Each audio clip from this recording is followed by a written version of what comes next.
Hello, Jackson McDonald. This is my module for discussion. I'm going to start off with question 1. The author argues that all identities are grounded in similarities and differences. Citing the text, explain what they mean. Do you agree? Do you disagree? Why not? Provide examples of your own life and support your response. So the author clearly throughout this text is pretty dominant, saying that our personal and social identities are kind of generalized and based around the fact that we share experiences or things with other people that we could relate to or we can't relate to. This is, pretty obvious on page 103. He mentions that often these identities are centered on characteristics we associate with ourselves, such as being stubborn, friendly, or open-minded. Social identity refers to the perceived role or communal memberships we and others have. So while I think this is a valid point, it's pretty obvious that he's referring to that often most of these things are differences or similarities with other people, but there is a different time and situations where it clearly is it doesn't involve any of that, and it could be, it doesn't all revolve around similarities and differences, and that's why I say I personally disagree, because there's a lot of things that go into identity. Some things like personal experiences, like going out, I don't know, maybe you were raised in a family that was predominantly one religion over another, which resulted in you growing up in a different way. While some people experienced that, others didn't. So, I mean, I guess it could fall into that. But another thing that is kind of important about identity is the concept of self-perception. And that's where I think he gets it wrong, because I think that everybody kind of is able to build their own identity around who they want to be, and they express their emotions through, how they dress and other things like that.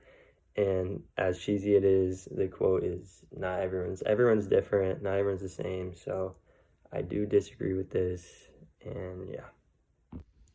All right, next question. I'm going to choose question 3. Which idea seems more accurate based on your experiences? That communication contributes to our identities, or that it reflects our identities? What examples can you think to back your opinion? Be sure to cite the text in your response. Personally, I think that communication I said that wrong in the beginning, that it constitutes, not contributes. I think that communication reflects our identities more than it constitutes our identities, just because, like I said before, we all have our own personal, idea of who we are, and it's our personal or our self-perception of who we want to be and what we want to stand for. While I do think that communication is a good background in who we are and stuff like that, I do think that it's more of a way that we express, or more of a way we could express our true emotions or our background, etc., and stuff like that. So overall, I do think that there's a good thing brought up here with that. In a way, it could constitute your identity, because if someone doesn't speak your language, then they really wouldn't.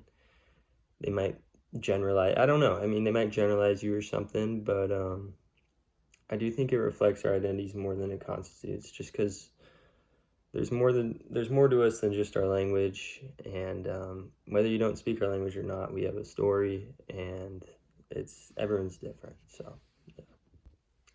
And lastly, I'm going to choose question 5. How has having multiple identities influenced your life?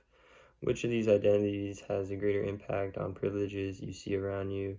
How can the issue of privilege be recognized in productive rather than defensive ways? And what changes can knowledge of intersectionality and privilege inspire? Well, let's start with having multiple identities influence your life. Personally, let me just start with a few different, like the workplace.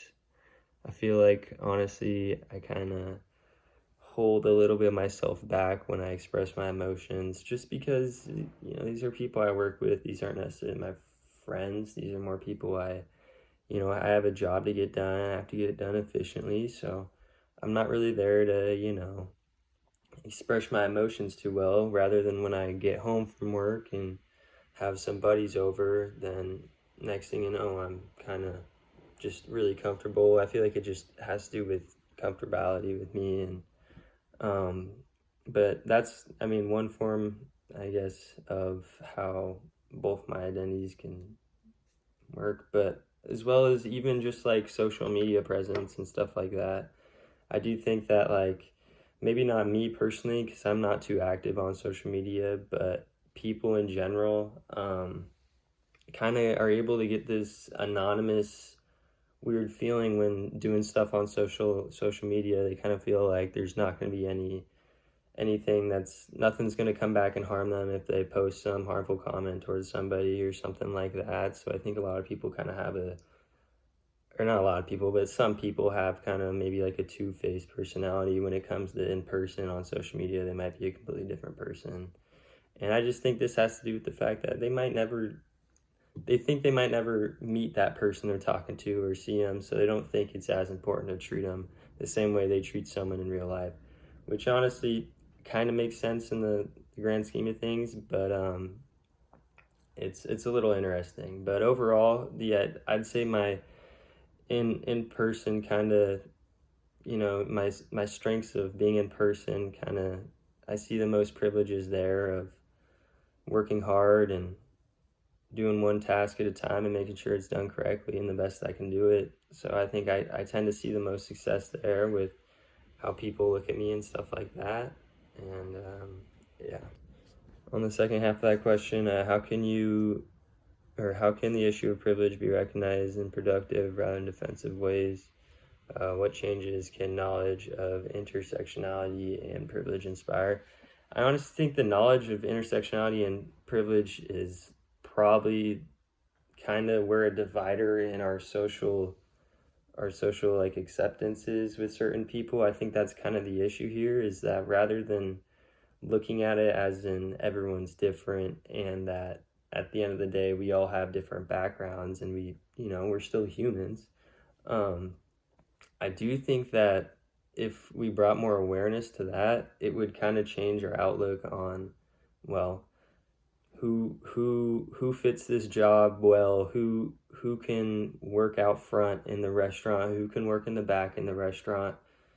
And I think it would be more productive that way. I think that people would look at it less as you have this and I don't, and more as the advantages and disadvantages of being in certain situations and kind of having empathy for, well, different outlooks on stuff. That was my module for discussion. Thank you for your time.